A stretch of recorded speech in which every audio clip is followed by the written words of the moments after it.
ayaa deeq lacageed oo dhan $4,000 ku wareejiyay guddiga dhagoolayasha Cabdi Aayir ee magaalada Burco. Cabdi Axmed Aayir oo ah la taliyaha madaxweynaha ee arrimaha dibadda Somaliland ayaa goobjoog ka ahaa, waxaana ay ardaydu si dareen leh u qaabileen Cabdi Axmed Aayir oo isagu ku suntan ka qayb qaadashada dhisidda iyo horumarinta iskuulkan, waxaana ay carruurtani dareensan yihiin kaalinta uu Cabdi kaga jiro, waana sababta ay maanta ula dhaceen inuu soo booqdo iskuulka oo maraya meel wanaagsan.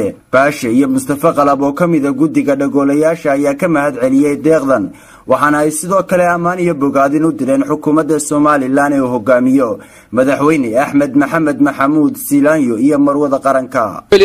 walaalayaal lacagtii wana soo gaadhay dadka Yurub jooga ee Yurub inta kala jooga ee caalamka jooga reer Burco waxaanu idinka codsanaynaa inaad ku dayataan qolyaha Ingriiska oo iskuulka waxa rabnaa inaan u sameeyno farsamo gacmood lacag badan baa ku baxaya.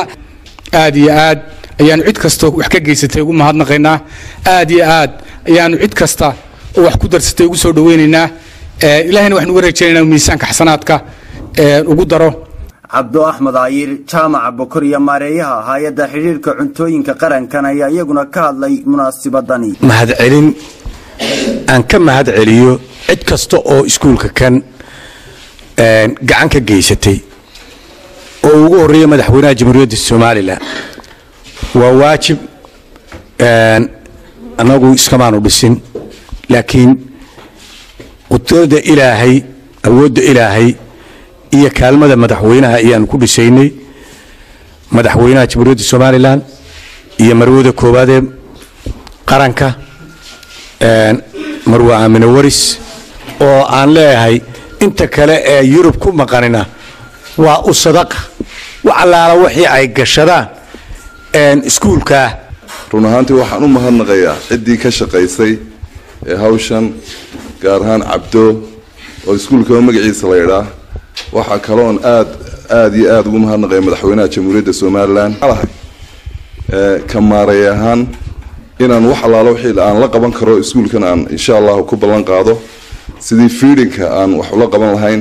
nagaga soo aada inaanu ugu tabarucno iskuulka dhagoolayasha ee Burco ee Cabdi Aayir. ilaahay baa mahad leh, ma badna laakiin de wax yar ma jiraan oo ka dareemayso. waxaan idin sidnaa oo aan ku wareejinayaa haddii alla idmo odayaasha iyo khasnajiga aan ku wareejinayaa $4,000.